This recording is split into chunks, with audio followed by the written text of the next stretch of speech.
Betaga Vikarna বৈদ্যপাড়ায় brick soling রাস্তা নির্মাণ কাজে চরম নিম্নমানের অভিযোগ উঠেছে। জাতীয় সড়ক থেকে বাইখোড়া প্রাথমিক স্বাস্থ্য কেন্দ্র পর্যন্ত রাস্তা নির্মাণের কাজ রাজ্য সরকারের উন্নয়ন প্রকল্পের আওতায় বরাদ্দ হয়। স্থানীয়দের অভিযোগ, অমরপুরের ঠিকাদার অজয় ঘোষ নিম্নমানের ইট ব্যবহার করে কাজ করেছেন, ফলে গাড়ি উঠলেই রাস্তা ভেঙে পড়ছে। অভিযোগ রয়েছে, বাইখোড়া পূর্ত দপ্তরের ইঞ্জিনিয়ার ও আধিকারিকরা বিষয়টি জেনেও নীরব ভূমিকা পালন করছেন। নিম্নমানের কাজের প্রতিবাদে স্থানীয়রা বিক্ষোভ দেখিয়ে গুণগত মান বজায় রেখে কাজ সম্পন্ন করার দাবি জানিয়েছেন। প্রমোদ রিয়াংয়ের এরিয়া আর অর্ধেকটা প্রমোদ রিয়াং, অর্ধেকটা হলো শুক্লাচরণ নোয়াতিয়ার এরিয়া। রাস্তাটা দুই ভাটে আছে। তার কাছে এটা মোটামুটি খবর গেছে, আমরা অন্য মারফতে আমরা খবর পাঠাইছি। তারারও দৃষ্টি আকর্ষণ করি, মুখ্যমন্ত্রীর দৃষ্টি আকর্ষণ করিয়ে হয়তো কারো দুর্নাম ছড়ানোর জন্য এসব দুর্বিসন্ধি ফাঁকাইতে আছে কেউ, তারা যেন এটা দেখতে যায়। তো কোন ডিপার্টমেন্টের থেকে কাজটা করানো হইতেছে এটা জানেন?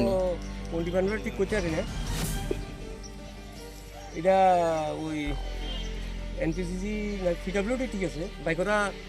বাইকরা পিডব্লিউডির আন্ডারে চলতে আছে, বাইকরা পিডব্লিউডি অবস্থায় আইয়ে। তো এখনো অবধি দপ্তরের কোনো লোক আইয়া দেখিয়া গেছেনি? না, দপ্তরের লোক বলতে তারা তো দপ্তরের কালকে আসে না, কালকে পরশু দিন আসে। যেদিন ঈদ বিয়ে আমরা বানানোর পরে আর আসে না। এখন তারা দপ্তরের লোক তো আই, দপ্তরের লোক আইয়া গিয়ে করবো। তারা কি টাকা খাই করে কাম, তারা সামনে যদি হোসা ইট দিয়ে কাজ করে, তাহলে দপ্তরের লোকের কোনো চক্রান্ত আছে না কন্ট্রাক্টারের চক্রান্ত আছে, এটা তো আর বুঝি না। ব্যুরো রিপোর্ট, অবিরাম 24x7।